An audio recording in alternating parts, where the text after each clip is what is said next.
તો મિત્રો આજના સૌથી મોટા સમાચારોની વાત કરીએ તો હવામાન નિષ્ણાતોના જણાવ્યા અનુસાર અત્યારે મોટા ભાગના વિસ્તારોમાં હળવાથી મધ્યમ વરસાદની શક્યતા છે, જ્યારે 20 જુલાઈ પછી વરસાદનું જોર વધશે અને ભારે વરસાદનો નવો રાઉન્ડ શરૂ થશે। તો મિત્રો ત્યારબાદ જોઈએ તો આજના ગુજરાતના બજારમાં સોના અને ચાંદીના ભાવ, જ્યારે 24 કેરેટનું સોનું 1,41,713 રૂપિયા જોવા મળ્યું હતું, જ્યારે ચાંદી પ્રતિ કિલોગ્રામ 2,20,000 રૂપિયા જોવા મળી હતી।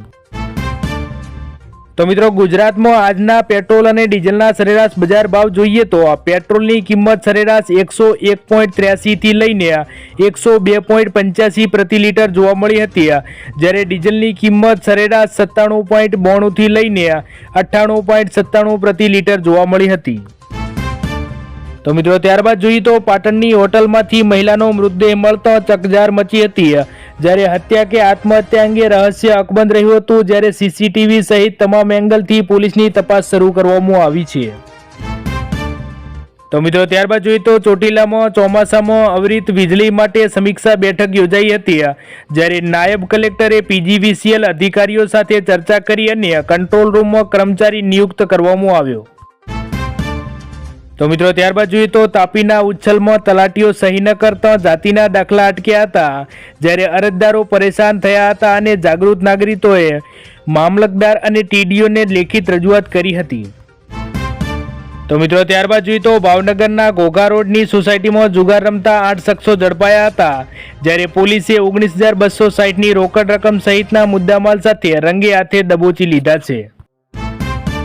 તો મિત્રો ત્યારબાદ જોઈએ તો રાજકોટમાં વેપન કોર્ટલમાં 13 આરોપી પાસેથી 28 હથિયાર કબજે કરવામાં આવ્યા, જ્યારે રાજુલા તાલુકા પંચાયતના પૂર્વ પ્રમુખ મસુબેન બારૈયાનો પુત્ર જીલુ 3 ગેરકાયદેસર હથિયાર સાથે ઝડપાયો છે। તો મિત્રો ત્યારબાદ જોઈએ તો જૂનાગઢમાં પાણીના પ્લાન્ટના નામે 2.42 કરોડની છેતરપિંડી થઈ હતી, જ્યારે ઇન્સ્ટાગ્રામ પર જાહેરાત જોઈ પાણીનો પ્લાન્ટ નાખવા જતા નોઈડાના કંપનીએ કેશોદની વેપારી સાથે છેતરપિંડી આચરી હતી, જ્યારે 11 શખ્સો સામે ગુનો દાખલ કરવામાં આવ્યો છે। તો મિત્રો ત્યારબાદ જોઈએ તો રાજકોટનું ભક્તિનગર રેલવે સ્ટેશન બન્યું હતું હાઈટેક, રૂપિયા 26.80 કરોડના ખર્ચે બનેલા નવનિર્મિત સ્ટેશનનું પીએમ મોદી દ્વારા વર્ચ્યુઅલ લોકાર્પણ કરવામાં આવ્યું, જ્યારે દૈનિક 6,900 મુસાફરોને મળશે વિશ્વ સ્તરીય આધુનિક સુવિધાઓ। તો મિત્રો ત્યારબાદ જોઈએ તો અમદાવાદમાં 2720 કરોડના વિકાસ પ્રોજેક્ટને લઈને મંજૂરી મળી હતી, જ્યારે 1690 કરોડનો શહેરની ગટર લાઇનના પુનર્વસન માટે પાછળ ખર્ચ કરવામાં આવશે, જ્યારે સ્લજમાંથી બાયોગેસ અને ગ્રીન એનર્જીનું ઉત્પાદન કરવામાં આવશે। તો મિત્રો ત્યારબાદ જોઈએ તો વિસાવદર પોલીસને મળી હતી મોટી સફળતા, 52.27 લાખના ફ્રોડ કેસમાં 7 મહિનાથી નાસ્તો ફરતો માસ્ટરમાઇન્ડ રાહુલ વૈષ્ણવ જૂનાગઢથી ઝડપાયો હતો। તો મિત્રો ત્યારબાદ જોઈએ તો ભારતમાળા એક્સપ્રેસ વે પર બાઇક રેસિંગ કરનારા સામે કડક કાર્યવાહી કરવામાં આવશે, જ્યારે પોલીસે 16 બાઇક ચાલકો સામે ગુનો નોંધ્યો હતો અને 2 આરોપીઓને ઝડપી પાડ્યા હતા।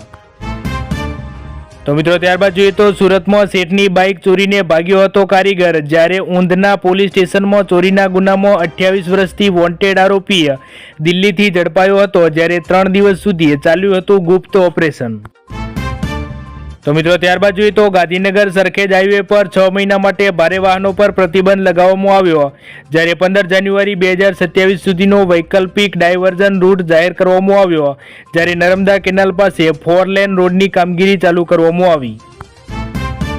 તો મિત્રો ત્યારબાદ જોઈએ તો રાજકોટ ગ્રામ્ય પોલીસના 216 કર્મીની આંતરિક બદલી કરવામાં આવી, જ્યારે એક જ સ્થળેથી 3 વર્ષથી બજાવતા હતા ફરજ। તો મિત્રો આજના વિડીયોમાં આટલું જ। જો વિડીયો પસંદ આવ્યો હોય તો વિડીયોને લાઇક કરી દેજો અને આવા ગુજરાતી સમાચાર માટે આપણી આ ચેનલને સબસ્ક્રાઇબ જરૂરથી કરી લેજો।